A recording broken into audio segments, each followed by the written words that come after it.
এই জন্য যারা যেভাবে যেইভাবে কথা বলতে আরম্ভ করেছে, নৌকা ধানের শীষ দুই সাপের একই বিষ।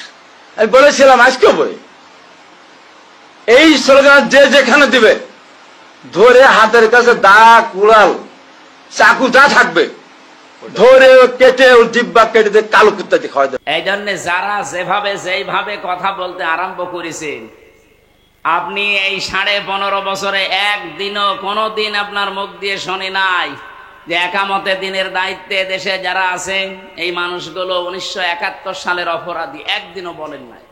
হঠাৎ করে আপনার মুখ দিয়ে কথা আসতেছে, তার মানে আপনার ভেতরে কোনো দুর্বিসন্ধি আছে। আর জামাত ইসলাম বেশি বাড়াবাড়ি করলে ওদের পাকিস্তানে চলে যেতে হবে। আর এই দেশের মানুষ এখন অত পাগল আর নেই, আগস্টের 5 তারিখের আগে যেমন পাগল ছিল। এখন তো শুনে যতদিন যাবে জামাতের পচা দুর্গন্ধ বের হবে। তো এখন সব চালাক হয়ে গেছে, যত বলবেন আপনি তত পচবেন। দেশে যেই কয়জনই বলল দেখেন তাদের মানুষ এখন কুকুরের চাইতেও বেশি ঘৃণা করে। যারা 71 শুরু করেছিল দেখেন এই যে কিশোরগঞ্জের ফজু পাগলা, ফজলুর রহমান পাগল, ডাকরাম ফজু পাগলা, এই যে পাবনার যেটা হাবিবুর রহমান হাবিব, সবগুলো এসেছে একেবারে জায়গা থেকে। আপনি বলেন তো এদের দিকে তাকিয়ে এরা যা আরম্ভ করেছিল এতদিন তো কিছু বলে নাই, হঠাৎ করে আগস্টের 5 তারিখের পরে জিকির তাদের মুখে দিয়ে দিল কে? যারাই দিয়েছে জাতি কিন্তু বুঝে ফেলেছে। এই জন্য এদের থেকে শিক্ষা নেন। আজকে কিশোরগঞ্জে মানববন্ধন হয়েছে, মিছিল হয়েছে, সংবাদ সম্মেলন হয়েছে যে ফজু পাগলারে যদি দেওয়া হয় এ জেলা উলট পালট হয়ে যাবে। বিএনপির লোক যারা তারা বলছে। পাবনাতে হাবিবুর রহমান হাবিবের নামে সংবাদ সম্মেলন করেছে আর এক দল, যে ওরে যদি দেওয়া হয়, ও এসেছে ছাত্রদিক থেকে, ওরে দিলে আমাদের এই জেলা উলট পালট করে ফেলবে। তা আপনারা জামাত ইসলামী বাংলাদেশের বিরুদ্ধে লাগার কথা বলে আসলে তো সরাসরি লাগেন আপনারা ইসলামের বিরুদ্ধে। এ জাতি এখন আমার মনে হয় পাগল, যদি একটু ভালো হয়ে যায় সবই বুঝে ফেলে। এই জন্য এরকম পাগলামি যেন আর কেউ না করে। এলাকায়ও যদি এরকম পাগল থাকে সিরাজগঞ্জে না রেখে পাবনায় পাঠিয়ে দেবে। কি কথা বলেন না কেন? পাগল বাইরে থাকলেই সমস্যা। সেদিন গিয়েছিলাম পাবনায়, যে দেখলাম পাগল বেশি নেই। কর্তৃপক্ষের একজনের সাথে কথা বললাম, বলছে হয়তো পাগল ছিল কিন্তু সব চলে গেছে, আবার যদি পান পাঠাবে। তাই আমার মনে হয় সিরাজগঞ্জেরও কিছু মানুষ পাঠানো দরকার, যারা শুধু ওই 47, 52 আর 71 নিয়ে পড়ে আছে, 24-এর কথা তাদের মুখে নেই। এমনও ঘোষণা তারা দিচ্ছে যদি আমরা চেয়ার পাই 24 বলে কিছু থাকবে না। এমন এমন কথা তারা জানায়, যদি এখনই চেয়ার পেলে 24 না 25ও রাখবে। বলেন আমার যে তেলাওয়াত কিন্তু আয়াত, আল্লাহ বলেন হে নবী কি ভয় দেখায় ওরা? আমি আপনাকে কসম দিয়ে বললাম আনতা হাইল্লুম বিহাদাল বালাদ, আপনি এই নগরীর বৈধ নাগরিক। এই 54 বছরে বাংলাদেশ জামাত ইসলামী প্রমাণ করে ফেলেছে এই দেশের সত্যিকার অর্থে ভালোবাসার যদি মানুষ থাকে তে জামাত ইসলামীতে আছে। এরা প্রমাণ দেয়নি? এর চাইতে কি প্রমাণ আপনি নিতে চান আবার বলেন? গত পরশুদিন হিন্দু, বৌদ্ধ, খ্রিস্টান এদের সাথে ভিন্ন ধর্ম অবলম্বী যারা, তাদের সাথে কুষ্টিয়ার বাংলা জামাত ইসলামীর একটা আলোচনা ছিল। আমারে 10 মিনিট কথা বলতে দিল। হিন্দু পরিষদের যিনি সভাপতি, উনি কথা বলতে আরম্ভ করে বলছে, হুজুর আপনি এমপি নমিনেশন নিয়েছেন এখানে জামাত ইসলামী থেকে, আপনার পেছনে আমরা আছি, কিন্তু গ্যারান্টি দেওয়া লাগবে, আমাদের কথা দেওয়া লাগবে। এই 54 বছরে বহু মানুষ কথা দিয়েছে, কেউ কথা রাখে নাই, শুধু আমাদের ব্যবহার করেছে।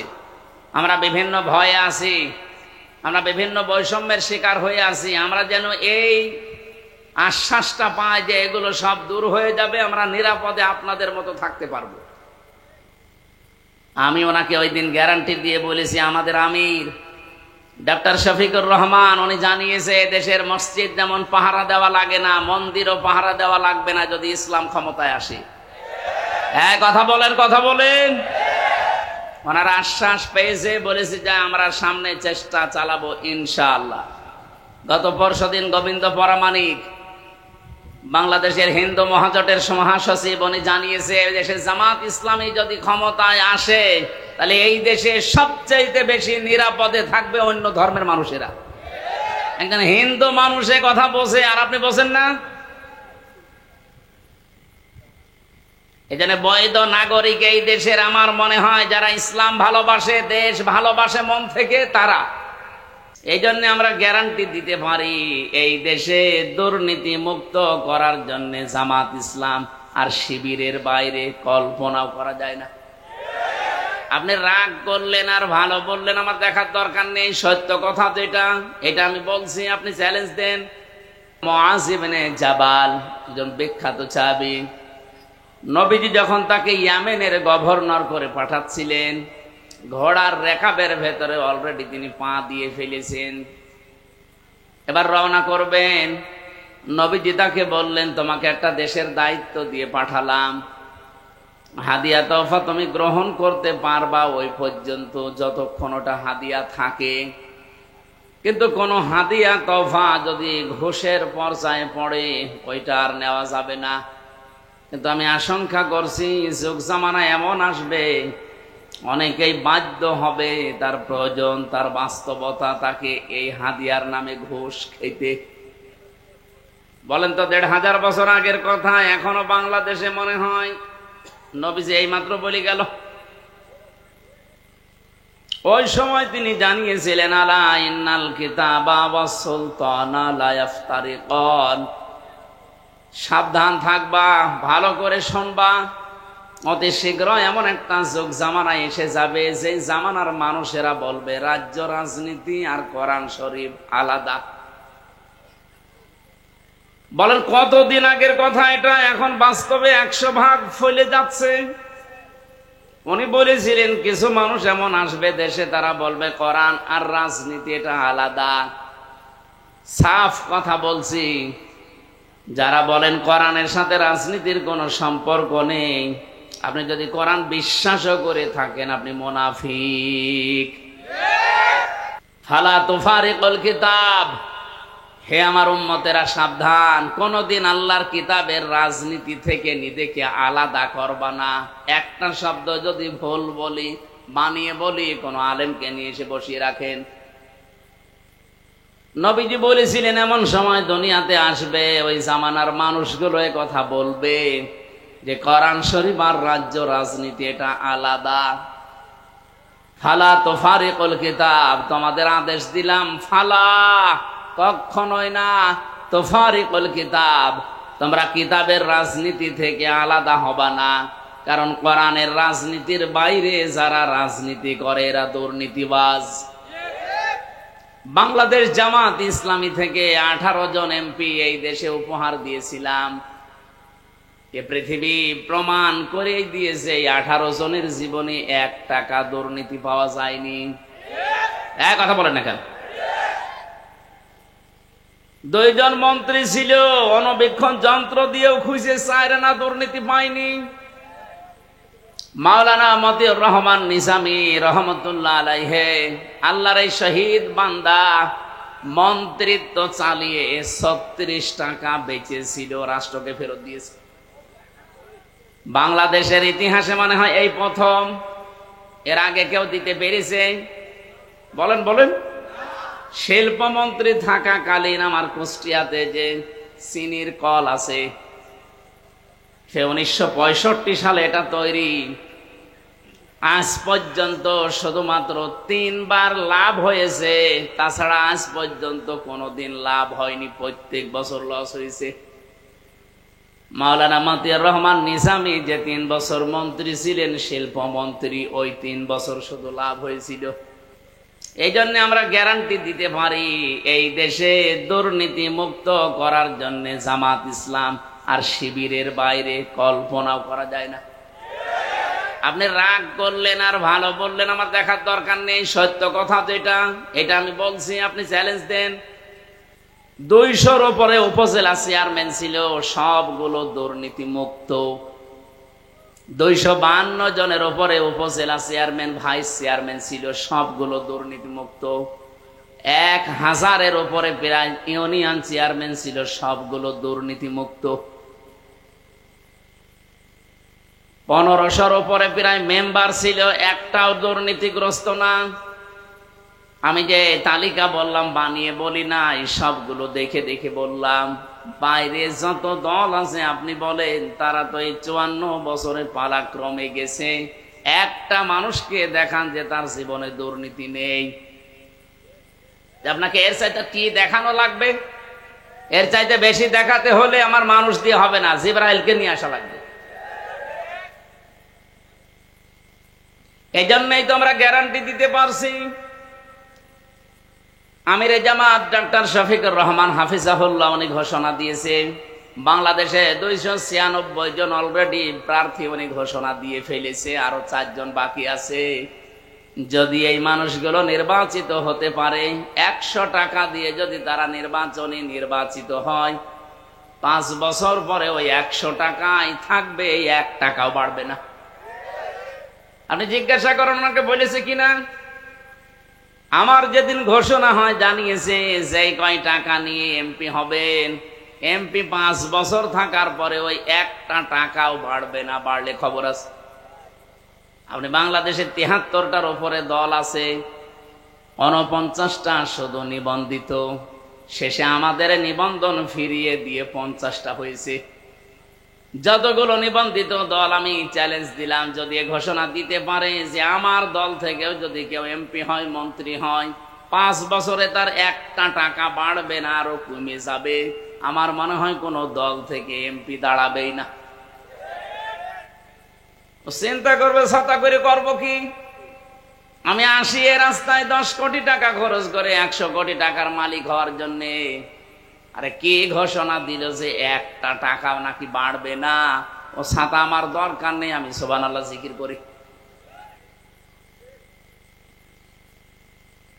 এই ময়দানগুলোতে সত্যি করে বলছি, আমরা কোরআনের কথাগুলো সঠিকভাবে না বলতে বলতে আমাদের অভ্যাসী হয়ে গেছে। এখানে মনে হয় কবরের কথা বলা লাগবে, সে কবরের কথাও তো আপনারা বলতে দেন না। কারণ কবরের ভেতরে প্রথমে আপনাকে নেওয়ার সময় যে কথা আমরা বলি আপনার জীবনের সাথে তো মেলে না। কবরে প্রথম নাম্বারে বলা হবে বিসমিল্লাহি ওয়া আলা মিল্লাতি রাসূলিল্লাহ, আল্লাহর নামে রসুলের দলে তুলে দিয়ে গেলাম। আপনি আল্লাহর নামেও নেই, রসুলের দলেও নেই, এই কথা বলেন না কেন? আন আবি যাররিন রাদিয়াল্লাহু তাআলা আনহু قال قال النبي صلى الله عليه وسلم من ادعى ما ليس له فليس منا وليتبوأ مقعده من النار। মুসলিম শরীফের হাদিস। নবীজি বলেন, কোন ব্যক্তি যদি এমন জিনিসের দাবি করে যে জিনিসটা তার না, জোর করে হোক, জবরদস্তি করে হোক, দখল করে হোক, চাঁদাবাজি করে হোক, ছিনতাই করে হোক, চুরি করে হোক, কোন মানুষের জিনিস যদি নিজের দখলে নিয়ে নেয়, তার 2টা শাস্তি অনিবার্য। 1 নম্বরে ফালাইসা মিন্না, ওই দিন থেকে সে আমার উম্মত আর নেই। সিরাজগঞ্জবাসী বিবেক দিয়ে একটু চিন্তা করেন, আগস্টের 5 তারিখের পর থেকে এই দেশে কত মানুষ এমনও জিনিসের মালিক হয়ে গেছে যে জিনিস তার না। কথা বলেন।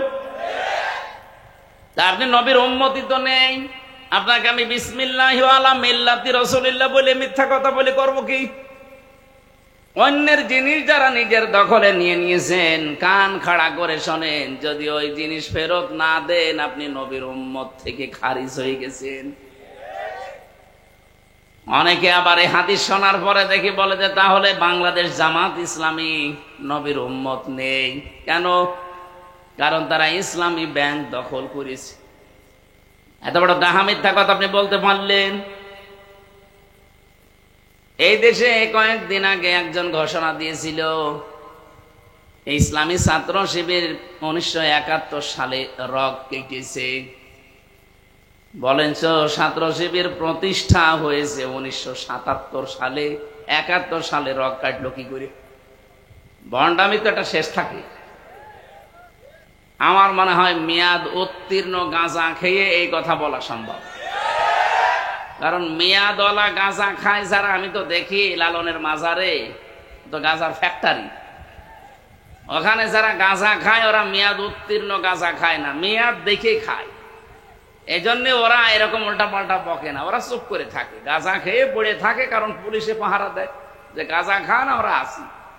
কিন্তু এই যে ৭৭ সালে যাদের জন্ম তাদের উপর যদি ৭১-এর দোষ কেউ চাপিয়ে দেয়, আমার মনে হয় এরা গাঁজা খেয়েছে ঠিক, কিন্তু মেয়াদ উত্তীর্ণ গাঁজা। যেই লোকটা বললো যে ইসলামী ব্যাংকও ছিনতাই হয়ে গেছে, আপনি এ কথা বললেন কি করে? ইসলামী ব্যাংক যাদের তারা ফেরত পেয়েছে, ছিনতাই হলো কি করে? ও ব্যাংকে আপনার বলেন, যাদের মাথার ঘাম পায়ে ফেলে ব্যাংকটা তৈরি করা তাদেরটা হাত ছাড়া হয়ে গিয়েছিল, ছিনতাই হয়ে গিয়েছিল, এখন তারা সেটা ফেরত পেয়েছে। হ্যাঁ, আপনারও কোনো জিনিস যদি এই 15 বছরে হারিয়ে যায়, ছিনতাই হয়ে যায়, কেউ কেড়ে নেয়, সেটা যদি আপনি ফেরত পান, তাহলে এই হাদিসের শাস্তির আওতা মুক্ত থাকবেন। কথা বোঝা গেছে? এই 15 বছরে যদি আপনার দোকান কেউ কেড়ে নেয়, আপনার জমি কেউ দখল করে নেয়, আপনার ঘর বাড়ি কেউ নিয়ে নেয়, আপনার কাছে টাকা পয়সা কেউ চাঁদাবাজি করে হোক যে কোনো কায়দায় নিয়েছে, এটা যদি এখন আপনি ফেরত পেয়ে যান, আপনি এই হাদিসের শাস্তির আওতা মুক্ত থাকবেন। দ্বিতীয়টা আর একটু কঠিন আছে, অলিয়াতাবাওয়া মাকআদাহু মিনান নার। নবীজি বলেন সে যেন জাহান্নামে নিজের একটা স্থান তৈরি করে নিল। বলেন নাউজুবিল্লাহ।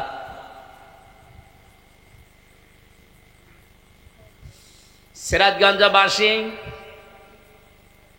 যে তালিকাটা বললাম, বলেন তো এই মানুষগুলোকে দুর্নীতি মুক্ত করার জন্যে জামাত ইসলামী বাংলাদেশ তাদের পেছনে কি লোক সেট করে রেখেছিল?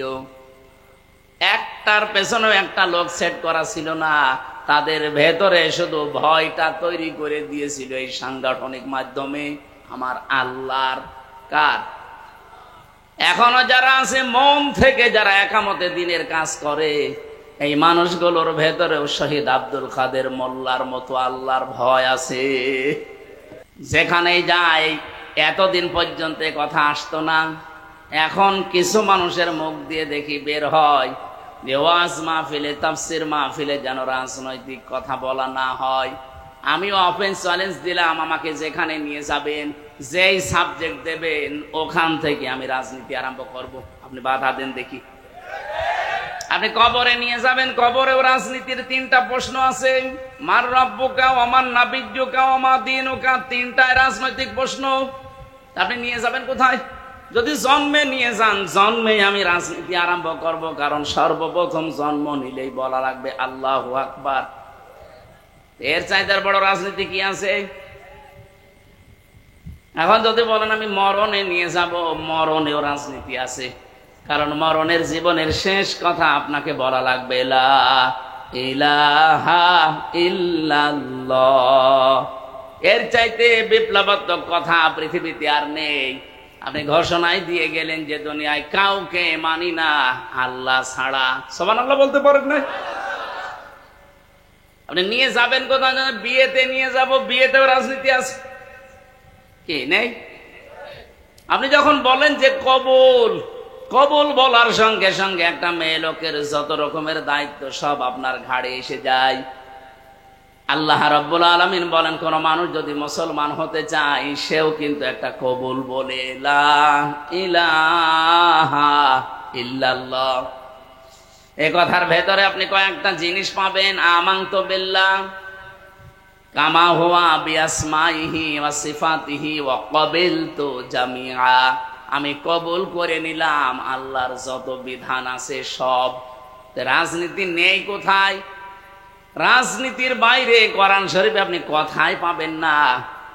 তাফসীর মাহফিল লিখে দিয়েছেন, আবার বলেন রাজনীতি করবেন না। কোরআনের বাইরে যদি আমি কোনো কথা বলি, ওটা তো আর রাজনীতির বাইরে গেলে দুর্নীতি হয়ে যায়। অন্য বছরের কথা বাদ দিয়ে এই 15 বছরের হিসাব করে বলেন, যারা কোরআন বাদ দিয়ে রাজনীতি করেছে তাদের জীবন পুরাটাই দুর্নীতিগ্রস্ত। ভূমি মন্ত্রী ছিল একজন, 620টা বাড়ি বানিয়েছিল। কয়েকদিন আগে আমি মালয়েশিয়া গিয়েছিলাম, যে হোটেলে উঠলাম, নিচে নেমে দেখি শয়তান বসে আছে। আমারে দেখে বলছো, হুজুর আমি আগেই পালিয়েছি। আপনি পালালেন কেন? আপনার না শুনেছি 620টা বাড়ি, আছে, কিন্তু আমি থাকতে পারি না। মালয়েশিয়াতে আমার সাহেব পাড়ায় ঘর আছে, বাড়ি আছে, কিন্তু তালা লাগানো। আমি যাব কি করে? কারণ এই দেশে 20 লাখ বাঙালি আছে। যদি আমারে পাই ভর্তা বানিয়ে ফেলবে। এই জন্য আমি চুরি করে আসি। এই হোটেলে থাকি, আমি নামিও না, মাঝে মাঝে নামি আবার চলে যাই ঘরে। আমি মনে হয় যে জেলখানায় আছি। আমারে বলছে কাউকে কিছু বলবেন না, শুধু দোয়া করবেন। তা আপনার জন্য আমার দোয়া আসবে।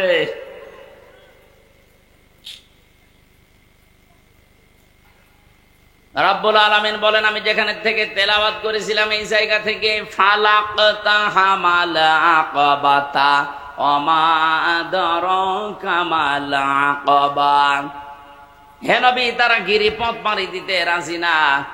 এদেশে অনেকেই শর্টকাটে সোজা জান্নাতে যেতে চায়। শর্টকাটে সোজা জান্নাতে যাওয়ার কোন রাস্তা আল্লাহ কোরআনে দেয়নি। আল্লাহ আকাবাটা দিলেন। তারা গিরিপথ, দুর্গম পথ, এই কঠিন পথ পাড়ি দিতে এরা রাজি না। অথচ এই গিরিপথ পাড়ি দিয়ে আমি আল্লাহ জান্নাত রেখে দিয়েছি। বলেন সুবহানাল্লাহ। গিরিপথটা কি? যারা সত্যিই একেবারে শুরু থেকে শেষ পর্যন্ত কোরআন একবারও পড়েছে, তারা এই গিরিপথে পা বাড়িয়েছে। গিরিপথের বর্ণনা আল্লাহ দিচ্ছেন এই দুর্গম পথটার। 1 নম্বরে ফাক্ক রাকাবা। ফাক্কন মানে মুক্তি, রাকাবা মানে দাস। যারা দাস মুক্তির জন্য দুনিয়াতে কাজ করে, এই আয়াতের একেবারে শেষের দিকে পাবেন উলাইকা সাহাবুল মাইমানা। রব্বুল আলামিন বলেন, এই মানুষগুলোই সৌভাগ্যশালী, এরাই ডানপন্থী, এই মানুষগুলোই সফল হবে। তাহলে প্রথম কর্মসূচি, বাংলাদেশে যদি সফল হতে চান, দুনিয়া আখেরাতে যদি আপনি সৌভাগ্যশালী আল্লাহর দরবারে হতে চান, এই কর্মসূচি এই দেশে। কিন্তু এই আয়াতটা তো ব্যাখ্যা করা লাগবে। এখন ব্যাখ্যায় নিয়ে আসতে হলে এভাবে নিয়ে আসতে হবে আপনাকে।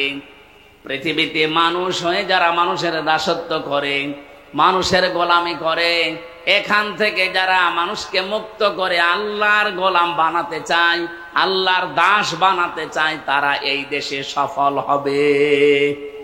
আর এটা বাংলাদেশ জামাত ইসলামী করছে। তারা চায় জমিন আল্লাহর, এখানে আইন চলবে আল্লাহর। সাফ কথা বলছি, বাংলাদেশে যারা আল্লাহর আইন বাদ দিয়ে মানুষের তৈরি করা আইন যারা কায়েম করতে চান, আপনি মরে গেলে জান্নাত পাবেন না, এটাই ফাইনাল। কারণ আপনি কোরআনের 918টা আয়াত মানেন না। কয়টা? 918টা আয়াত আপনি মানেন না। আলা লাহুল খালকু ওয়াল আমরু ইনিল হুকমু ইল্লা লিল্লাহ।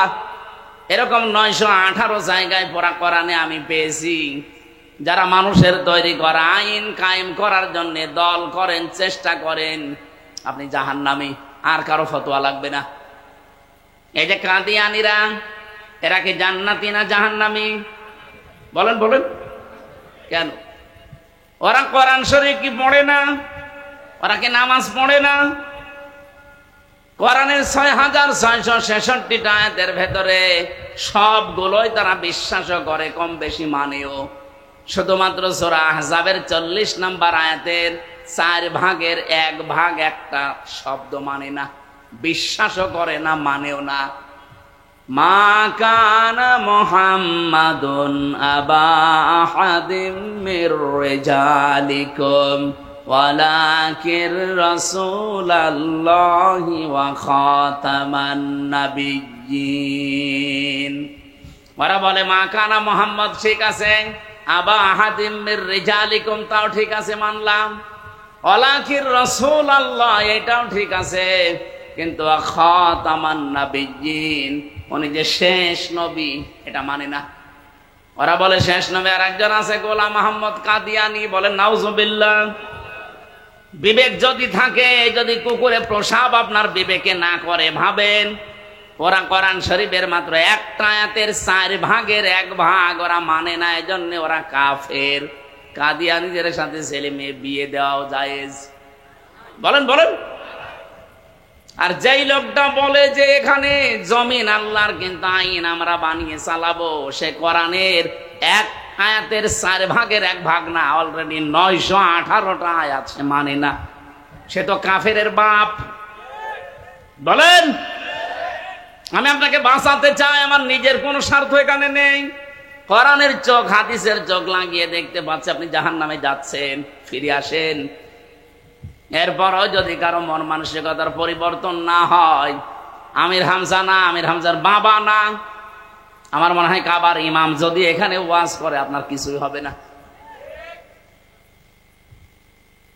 নবীদের মুখে ওয়াজ শুনেছিল আবু জেহেল আর আবু বকর, 2 জনের নামের আগে আবু আছে। এক আবু কোরআন শোনার পরে জান্নাতি হয়ে গেছে, আবু বকর সিদ্দিক। আর এক আবু কোরআন শোনার পরে ওর ঈমান বাড়ে নাই, ওর শয়তানি বেড়ে অলরেডি জাহান্নামী হয়ে গেছে। কথা বলেন না কেন? প্রথম আবু হয়ে গেলেন সিদ্দিক, উনি তো আবু বকরই ছিলেন। সত্যকে সত্য শোনার পরে, জানার পরে যখন দ্বিধাহীন চিত্তে মেনে নিলেন যে না, আমার কোনো প্রশ্ন নেই, নবীজি বললেন তোমাকে আজকে আমি আর খালি হাতে ফেরত দেব না। মেরাজের মতো এত বড় কঠিন কাহিনী যখন বিশ্বাস করে ফেলেছো, আজকে থেকে তোমার নামে একটা লকব লাগিয়ে দিলাম, তুমি শুধু আবু বকর না, আবু বকর সিদ্দিক। ও সিরাজগঞ্জবাসী, সত্যকে সত্য জানার পরে যারা সত্যিই মেনে নিতে পারে প্রশ্ন ছাড়া, দ্বিধাহীন চিত্তে, তারা কিয়ামতের দিন আবু বকর সিদ্দিকের সাথে জান্নাতে থাকবে। আর যারা সত্যকে সত্য জানার পরও আবু জেহেলের মতো মানে না, ওই মানুষগুলো কিয়ামতের দিন জাহান্নামে থাকবে আবু জেহেলের সাথে। এদেশে কর্মসূচি সবার আছে কম বেশি, কিন্তু কোরআন কেন্দ্রিক এই 5টা কর্মসূচি জামাত ইসলামী বাংলাদেশে আছে। এরা চাই মানুষকে আমরা মানুষের তৈরি করা আইন থেকে, গোলামি থেকে মুক্ত করে আল্লাহর গোলাম বানাতে চাই। যদি এই কর্মসূচি জামাত ইসলামী বাংলাদেশে না থাকে, এই জামাত করারও দরকার নেই। এই কথা বলেন কেন? আমরা কোন ব্যক্তির গোলাম হতে চাই, কোন দলের গোলাম হতে চাই? আমরা গোলাম হব কার? কিন্তু যেই দলের ভেতরে কোরআন কারীমের বর্ণিত এই গুণগুলো আমরা পাবো, মাস্ট বি আবু বকরের মতো সেখানে যাব। তাহলে আজকে থেকে সিদ্ধান্ত আপনার উপরে। 73টা দলের ভেতরে যারা আল্লাহর তৈরি করা আইন কায়েমের জন্য চেষ্টা চালায়, যারা মানুষকে দাস মুক্তি করতে চায়, মানুষের গোলাম থেকে আল্লাহর গোলাম বানাতে চায়, আপনি চোখ কান বুঝে তাদেরকে সাপোর্ট করবেন। যেই দল পাবেন এরকম সেই দলে যাবেন। আমি আপনাকে জামাত ইসলামী, ইসলামী ছাত্র শিবির, ইসলামী ছাত্রী সংস্থা করতে বলছি না, কিন্তু কোরআনে বর্ণিত এই নিয়মটা যেখানে পাবেন সেখানে যাবেন। আমি জামাতে পেয়েছি, জামাতে গেছি। কোন দলের ভেতরে এই কর্মসূচি আমি পাইনি। 2 নাম্বারটা কি?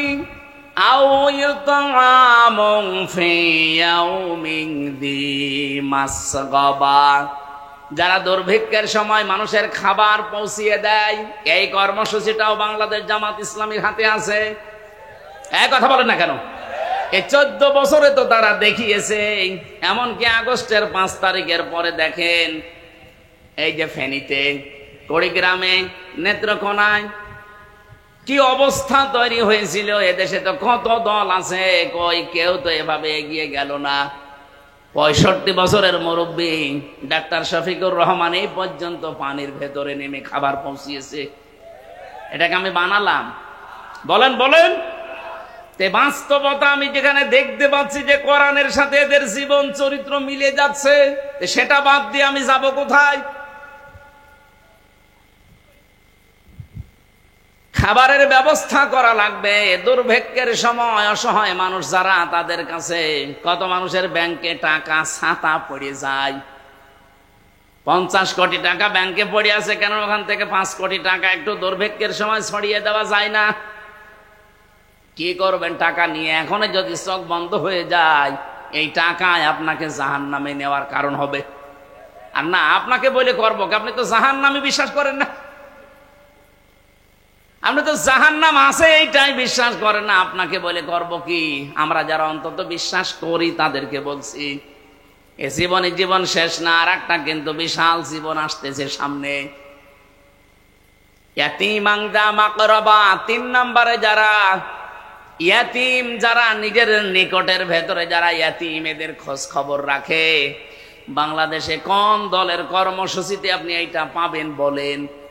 যদিও আমরা যারা জামাত ইসলামী করি এটা 100% আমরাও মানতে পারছি না, কিন্তু আমরা চেষ্টা চালাই। আমরা মানতে পারি না কেন? আমাদের পরিবারস্থ এমন লোক আছে যাদের কারণে আমরা সব রক্তের সম্পর্কগুলো 100% টিকিয়ে রাখতে পারি না। আজ আমার নিজের ভাইয়ের সাথে আমার সম্পর্ক ভালো না, আমার বোনের সাথে আমার সম্পর্ক ভালো না, এটার ভেতরে যতগুলো কারণ আছে, অন্যতম কারণ আমার পরিবারটা। এদের থেকে আমি সাপোর্ট পাই না, এই জন্য আমার রক্তের সম্পর্ক দূরে চলে যায়। এরকম পরিবার দেশে নেই? বলেন বলেন। সিরাজগঞ্জবাসী বিশেষ করে মেয়েরা যারা এসেছেন তাদেরকে একটু টাচ দেই। শুধু নামাজ পড়া, রোজা রাখার, কালো বোরকা পরা ইবাদত না। নবীজি বলেন, কোন স্ত্রী যদি চায় যে আমার স্বামী আরো বেশি দিন বেঁচে থাক, আমার স্বামীর হায়াত বেড়ে যাক, আমার স্বামীর সন্তান সম্পদ আরো বৃদ্ধি পাক, ওই মহিলা যেন স্বামীকে বলে, স্বামী আর যাই করো, রক্তের সম্পর্কগুলো ঠিক রাখো। কিন্তু আজ হাজারো পরিবার এই স্ত্রীর কারণে স্বামী বাধ্য হয় রক্তের সম্পর্ক ছিন্ন করতে। কথা বলেন, কথা বলেন। এই জন্য আমাদের যে রিপোর্ট বই আছে, দেখবেন এখানে একটা ধারায় লেখা আছে প্রত্যেক সপ্তাহে অন্তত একদিন পারিবারিক বৈঠক করা লাগবে। পারিবারিক বৈঠকে কি আমরা একে অন্যকে কি গোতা দেই? ওখানে কোরআন থেকে হাদিস থেকে পড়ে শোনানো হয়, তালিম করা হয়। অন্তত পরিবারের ভেতরে এই বিশ্বাস যেন জন্ম নেয় যে আমার স্বামী রক্তের সম্পর্কগুলো ঠিক রাখছে আমাদের বাঁচার জন্যই। ইয়াতীমান যা মাকরাবা, এই কর্মসূচি আমাদের হাতে নেওয়া লাগবে। আও ইতামুন ফি ইয়াউমিন যী মাতরাবা, ধনী মলিন যারা অসহায়, যে মানুষগুলো কাজ করে খায়, এদের সামনে যে মানুষগুলো এগিয়ে যায়। এই যে ভীষণ গরম গেল কয়েকদিন, আমি নিজে দেখেছি কুষ্টিয়াতে বাংলাদেশ জামাত ইসলামী শুধুমাত্র একটা দল পেলাম, 1 প্যাকেট স্যালাইন, 1 প্যাকেট পানি, 1 বোতল পানি আর কিছু শরবত নিয়ে ধুলি মলিন যারা কাজ করে খায়, রাস্তায় থাকে, তাদেরকে নিয়ে এই গরমে খাওয়াচ্ছে। অনেকে আবার টিটকারি করে যে এ আর কয় টাকা, আপনি কয় টাকা দিয়েছেন? 1 বোতল পানি 20 টাকা, একটা স্যালাইন 10 টাকা, 30 টাকা, অন্তত 30টা টাকা করেও তো তারা দিচ্ছে এই গরমে। আপনি কয় টাকা দিয়েছেন? নিজে তো ভালো কাজ করতেই পারে না, যে কেউ করে ও সহ্য করতে পারে না। চট্টগ্রামে যে খাল খননের জন্য, পরিষ্কার করার জন্য যারা দায়িত্বে আছে, ওরা বলেছিল 400 কোটি টাকা দেন, আমরা এই কাজ করব। বাংলাদেশ জামাত ইসলামীর সিংহ পুরুষ আলহাজ শাহজাহান চৌধুরী, সাবেক এমপি, উনি বলেছে 1 টাকাও দেওয়া লাগবে না রাষ্ট্রের। আমরা জামাত ইসলামী 10 টাকা 50 টাকা কালেকশন করে 1 কোটি টাকা দিয়ে এটা পুরা পরিষ্কার করে দেব। অলরেডি দিয়েছেও। তামাম দুনিয়া প্রশংসায় ভাসছে। কিন্তু দুঃখজনক হলেও সত্য, যারা ওই যে 400 কোটি টাকা চেয়েছিল, তারা বলছে না, খাল ভালোভাবে পরিষ্কার হয়নি। জুতা দিয়ে পিটানোর দরকার না। তারা একটা টাকা না নিয়ে নিজেদের টাকা দিয়ে পরিষ্কার তো করেছে, আর তোমার কাছে দিলে তুমি 400 কোটি টাকা খেয়ে ফেলতে। প্রশংসা করার তো দূরের কথা, আরো বদনাম করছে। ওরা তো কোরআন থেকে এটা নিয়েছে, ধলি মলিন যারা, মাতরাবা মানে ধলি মলিন, যারা রাস্তায় থাকে, যারা কাজ করে খায়, এরকম মানুষের কাছে যারা খাবারের ব্যবস্থা করে পৌঁছিয়ে দেয়, তাদের এই ধোলা মলিন চেহারায় হাসি নিয়ে আসে। এই কর্মসূচি বাংলাদেশে যেই দলে পাবেন, আপনাকে আহ্বান জানালাম ওই দলে যোগ দেবেন, তাহলে জীবনে সফল হতে পারবেন।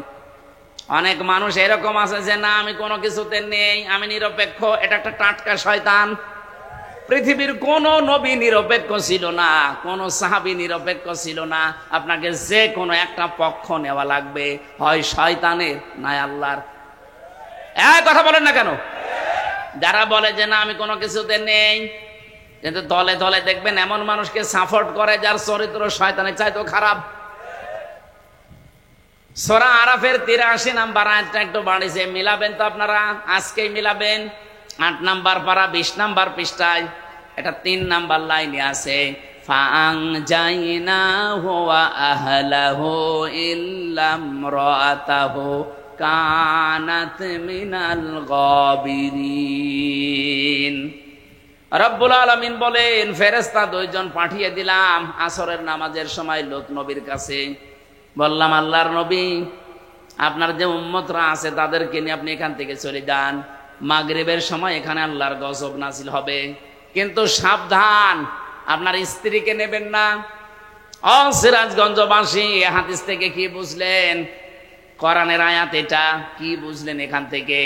লূত নবীর স্ত্রীর চরিত্র খারাপ ছিল না।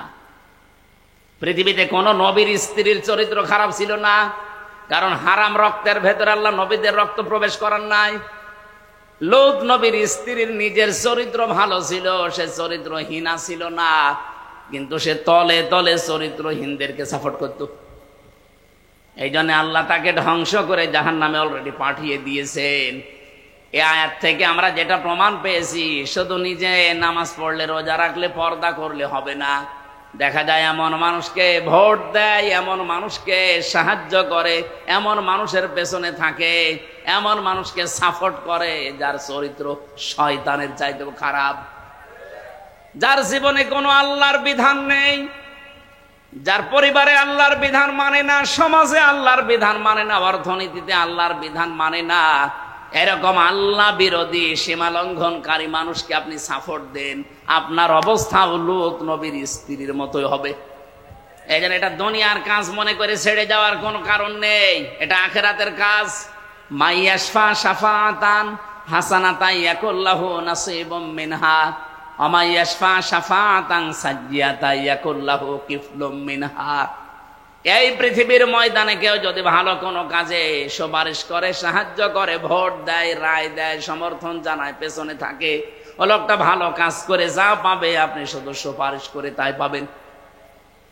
বাংলাদেশে 300 এমপির ভেতরে 151 জন এমপি যদি এবার কোরআন বুকে নিয়ে সংসদে যেতে পারে, অধ্যাপক জাহিদুল ইসলাম তার ভেতরে মনে করেন একজন, এই 300-র ভেতরে মাত্র 151 জন যদি এবার যেতে পারে, ওনারা কোরআন বুকে নিয়ে প্রথম অধিবেশনেই বলবে, মাননীয় স্পিকার, আমরা নামাজের বিল চাই। বলবে না?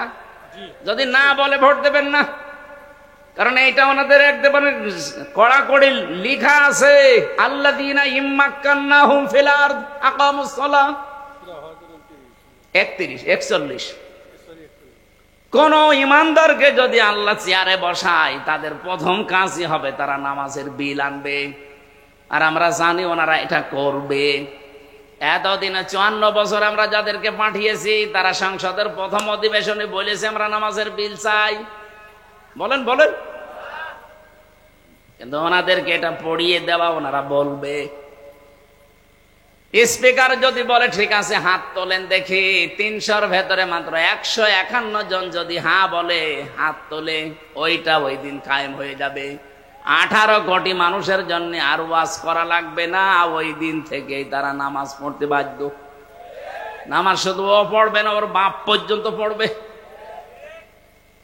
আপনি ভোট দিয়েছিলেন জাহিদুল ইসলামকে মাত্র একটা, ওনার কারণে যদি নামাজের ওই বিল ওই দিন কায়েম হয়ে যায়, 18 কোটি মানুষ দেশে তখন নামাজ পড়বে। প্রতিদিন আপনি 18 কোটি মানুষের নামাজে সওয়াব পাবেন। সূরা নিসার 85 নম্বর আয়াতের ব্যাখ্যা এইটাই, মাইয়াশফা শাফাআতান হাসানাতান ইয়াকুল্লাহু নাসিবুম মিনহা। পক্ষান্তরে অমাইয়াকসিব, কোন মানুষ যদি পৃথিবীতে একটা খারাপ কাজে, অন্যায় কাজে, চরিত্রহীন মানুষকে সাপোর্ট দেয়, ওই লোকটা ক্ষমতা পেয়ে যত অন্যায় করবে, আপনার আমল নামায় ঠিক ওইটা ফ্লাক্সি লোড হয়ে যেতে থাকবে। আমার বয়স এখন 33, 92 সালে আমার জন্ম, এখন চলছে 25। এই 33 বয়সে যদি আমি 33 মন গোনা করি, এই 33 মন গোনা যদি আমার মাথার উপরে আল্লাহ চাপিয়ে দেয়, মরণের পরে বিচার শেষ, নাকি? না মানে আমি 33 মন গোনা করেছি, 33 মন গোনার জন্য আল্লাহ চাপিয়ে দিল 33 মন, বিচার শেষ। কিন্তু কোরআনে কারীম জানাচ্ছে অন্য কথা, ওয়াহুম ইয়াহমিলুনা আওযারহুম আলা যুহুরিহিম আলা সামা ইয়াজিরুন। রব্বুল আলামিন বলেন কিয়ামতের দিন ওই মানুষগুলো বোঝা সমূহ বহন করবে তাদের পিঠের উপরে। আল্লাহ ঝাড় না দিয়ে আওঝার দিয়েছেন। ঝাড় মানে বোঝা, আওঝার মানে বোঝা সমূহ, পাপের বোঝা তাদের পিঠের উপরে বহন করতে থাকবে। আর ফেরেশতারা দেখে দেখে বলবে কত নিকৃষ্ট বোঝা এ বহন করে নিয়ে যাচ্ছে। আমি এখান থেকে যে শিক্ষাটা তাফসীর থেকে পেয়েছি আমার নিজেরটাই বললাম। মনে করেন 33 বছর বয়সে আমি 33 মন গোনা করেছিলাম, আল্লাহ আমাকে চাপিয়ে দিয়েছে। কিন্তু এমন এমন গোনার কাজের আঞ্জাম আমি দুনিয়ায় রেখে গেলাম, আমি মরে গেলাম কিন্তু গোনা এখনো মরে যায়নি। আমি একটা বই লিখেছিলাম, আমি মরে গেছি কিন্তু বই তো মরে নাই। ওইটা দেখে যত মানুষ খারাপ হবে ওইটা পড়ে। এই যে হুমায়ুন আহমেদ একটা বই লিখেছিল, ওইটা দিয়ে সিনেমা তৈরি হয়েছে। পবিত্র ভালোবাসা, বিয়ের আগে যত সুন্দর ভালোবাসাই হোক ওটা পবিত্র থাকে। ভালোবাসা তো হবে বিয়ের পর, কিন্তু যারা বিয়ের আগে ভালোবাসা করে এটাকে পবিত্র রাখে না অপবিত্র করে ফেলে। ওইটা দিয়ে সিনেমা বানিয়েছে একজন মুসলমান মেয়ে আর হিন্দু ছেলেকে দিয়ে। আমি উপন্যাসে পড়েছিলাম সেইটাই নাকি সিনেমা তৈরি করেছে। ওটা বিভিন্ন ভাষায় ডাবিং হয়ে বিভিন্ন দেশে মানুষ দেখছে। একজন মুসলিম মেয়েকে, বোরকাওয়ালা মেয়েকে, পর্দাশীলা মেয়েকে কি করে কালার করা যায় সেইটা লিখেছে। বলেন তো এই লোকটা মরে গেছে কতদিন আগে, কিন্তু এই বইটা তো মরে যায়নি। ওর লিখিত জিনিস নিয়ে যত রকমের কত কিছু তৈরি হবে। আর মুসলমানের ফরজ একটা বিধান পর্দা, এটা নিয়ে বিশ্বের বিভিন্ন মানুষ খারাপ ধারণা করবে। উনি হয়তো 80 বছর বয়সে মরে গেছে, 80 মন গোনা ছিল ওনার। কিয়ামত আসতে আসতে 80 মন থাকবে না, 80,000 মন হয়ে যাবে। আমি তো বাংলাদেশে আয়াত পড়ার পরে দেখি বহু মানুষ এমন আছে নিজের জীবনে হয়তো 100 মন গোনা করেছিল, কিয়ামতের দিন 100,000 মন নিয়ে উঠবে। এই কারণে এই জন্য এমন মানুষকে সাপোর্ট করা ঠিক না, তার পেছনে থাকা ঠিক না। আপনি হয়তো মরে গেলেন, সেই লোকটাও মরে গেল, কিন্তু সে এমন এমন কাজের আঞ্জাম দিয়েছে। আমরা শুধু শুনি যে সাত গায়ে জারিয়া, না, শুধু সাত গায়ে জারিয়া নেই, গোনায় জারিয়া আছে। ওলাইকা সাহাবুল মাইমানা, এই মানুষগুলোই দুনিয়াতে সফল সৌভাগ্যশালী। জোরে বলেন সুবহানাল্লাহ। কোরআনে বর্ণিত এই 5টা কর্মসূচি যেই দলে পাবেন ওই দলে যোগ দেওয়ার জন্য আপনাকে আমি হাতে পায়ে ধরে বলছি, কারণ আল্লাহ বলেন এরা সফল। ওয়াল্লাযীনা কাফারু বিআয়াতিনা, আর যারা কাফের, আল্লাহর আয়াতকে যারা মিথ্যা প্রতিপন্ন করে, আল্লাহর আয়াতের সাথে যারা গাদ্দারি করে, সীমা লঙ্ঘন করে, কোরআনে কারীম বলে উলাইকা সাহাবুল আলাইহিম নারুম মুসাদা, তাদের উপর আমি জাহান্নামের আগুনগুলো স্থায়ী করে দেব। আবুল মাসআমা, এইগুলোই দুর্ভাগা, এই মানুষগুলোই হতভাগা। এদের দুনিয়া আখিরাত দুইটাই ধ্বংস হয়ে গেছে। আল্লাহ আমাদের এরকম হতভাগ্য যেন না করেন, বলেন আমিন। আফসোস লাগে আমার কোরআনের আয়াত দিয়ে ব্যাখ্যা করে করে কথা বলার পরও মানুষের মন আমি পাই না। আমার মনে হয় নবীজি যদি এখন আসতেন, কোরআনের সূরা বালাদ থেকে তাফসীর করলে বহু মানুষ নবীকে পর্যন্ত রাজাকার বলে গালি দিত। বলেন ইন্নাল্লাযীনা কাযযাবু বিআয়াতিনা ওয়াস্তাকবারু আনহা, নিশ্চয় যারা আল্লাহর আয়াত শোনার পরে মিথ্যা মনে করে, ওর বিশ্বাস হতে চায় না, ওয়াস্তাকবারু আনহা, এবং অহংকার করে মুখ ফিরিয়ে চলে যায়। আমার তো মনে হচ্ছে 1500 বছর আগে না, বাংলাদেশের কিছু মানুষের চরিত্র দেখে আল্লাহ মনে হয় এই মাত্র আয়াত নাজিল করছে। দেখেন কত মানুষ এই চরিত্রের এখন এই দেশে আছে। আল্লাহ আয়াত শোনার পরে বিশ্বাস করা দূরের কথা, মিথ্যা প্রতিপন্ন করে মনে করে না এরকম কথা থাকার কথা না, মানে টেনে টেনে বলছে। আমি যদি কোরআনের কথা নিজের দিকে টেনে বলি, আমি যদি বানিয়ে বলি, তা আমার সব আল্লাহ আগে কেটে দেবে। দুনিয়ার এই কিছুদিনের জন্য আমি আমার এত বড় ক্ষতি করব, আমাকে কি পাগলা কুত্তায় কামড় দিয়েছে? আল্লাহর আয়াত শোনার পরে যাদের বিশ্বাস হতে চায় না, মিথ্যা প্রতিপন্ন করেন, আবার অহংকার করে ঘাড় ঘরান, সাফ কথা শোনেন। আল্লাহ পাক বলেন লা তুফাত্তাহু লাহুম আবওয়াবুস সামা, তাদের জন্য আকাশের একটা দরজা খোলা হচ্ছে না, হবে না। তুফাত্তাহু এটা মজারে, বর্তমান ভবিষ্যৎ, প্রেজেন্ট ফিউচার, বাবের বহু বছর, আবওয়াব একটা দরজা আপনার জন্য খোলা হচ্ছে না, হবেও না কোনোদিন। ওয়ালা ইয়াদখুলুনাল জান্নাহ, আপনি জান্নাতেও যেতে পারছেন না, পারবেনও না, এইটাও মজারে। আল্লাহ বলেন কতদিন ওরা জান্নাতে যাবে না জানো? হাত্তা ইয়ালিজাল জামালু ফি সাম্মিল খিয়াত, সূচের ছিদ্র দিয়ে যতদিন উট প্রবেশ করে যেতে না পারে, সূচের ছিদ্র দিয়ে উট প্রবেশ করা যেরকম অসম্ভব, এই যে চরিত্রের কথাগুলো বললাম, এই মানুষগুলো জান্নাতে যাওয়া এরকম অসম্ভব। আর আমার দৃষ্টিতে বাংলাদেশে এরকম কিছু মানুষ আমরা এখন দেখতে পাচ্ছি। এজন্য তাদের ওয়াজ না, তাদের ওয়াজ করা লাগবে। বুখারী শরীফ, কোরআন শরীফ দিয়ে ওদের কিছুই হবে না, ওদের বাকারি শরীফ লাগবে। আমরা যারা এখানে আছি, আমাদের কোরআন শরীফ দিয়ে, বুখারী শরীফ দিয়ে কাজ হবে ইনশা। বলেন বলেন ইনশা।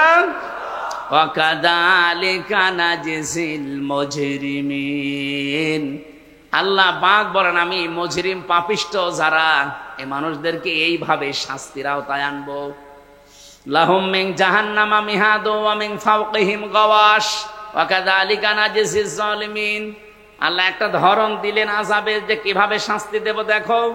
এদেরকে কবরে রেখে আসবে মানুষেরা, কবরের উপরে আমি আল্লাহ জাহান্নামের চাদর লাগাবো আর নিচে আগুন লাগাবো। যতই উপরে ফুল দেন না কেন, আল্লাহ পাক বলেন নিচ থেকে আগুন লাগাবার উপরে জাহান্নামের চাদর দিয়ে ঢেকে দেব। এই জন্য আপনাকে আমি সংশোধনের জন্য আহ্বান জানাচ্ছি, ফিরে আসেন এক্ষুনি সময়। কারণ আপনার কোনো গ্যারান্টি নেই, আমারও গ্যারান্টি নেই। বসে আছি, উঠবো সে ভরসা আছে। এই মুহূর্তে কোরআনে বর্ণিত এই 5টা কর্মসূচি যেখানে পাবেন, ছুটে সেখানে যাবেন, সফল হতে পারবেন। কারণ আল্লাহ নিজে জানিয়েছেন ফালাকতা হামাল আকাবা, হে নবী আপনি দেখবেন এই গিরিপথ, এই দুর্গম পথে আসতে তারা রাজি না, কিন্তু আমি আল্লাহ জানালাম এই পথ পাড়ি দিয়েই আমার জান্নাত। বলেন সুবহানাল্লাহ। আল্লাহ আমি সহ যারা এসেছি, সারা বালাদের এই কর্মসূচিগুলো আমাদেরকে মেনে চলার তৌফিক এই মুহূর্তে দান করো। বলেন আমিন। আমরা যেন আবু জেহেলের মতো না হয়ে যাই। নবীজির মুখে কোরআন শোনার পরও হেদায়েত পাইনি, ওর শয়তানি যা ছিল আরো বেড়েছে। এই সিরাজগঞ্জে কামারখন্দে সদরে যদি আবু জেহেলের মতো মন কারো থাকে, কোরআনের আলোচনায় ওর আবু বকরের মতো ঈমান বাড়বে না, আবু জেহেলের মতো ওর শয়তানি বাড়বে। দেখবেন আগামী থেকে যারা এসে এরকম কথা বলবে যে তাফসীর হয়েছে না রাজনীতি, তাফসীর মানেই তো রাজনীতি। আলেমরা যদি এ কথা কোনো আলেম বলে, আমারে নিয়ে আসেন, আমি বসবো। যা পড়েছি একটা দুইটা না, বহু তাফসীরের সমন্বয়ে কথাগুলো বলেছি। আল্লাহ আমাদেরকে এই কর্মসূচিগুলো মেনে চলার তৌফিক এবং সফল হওয়ার সুযোগ যেন দান করেন। আমিন।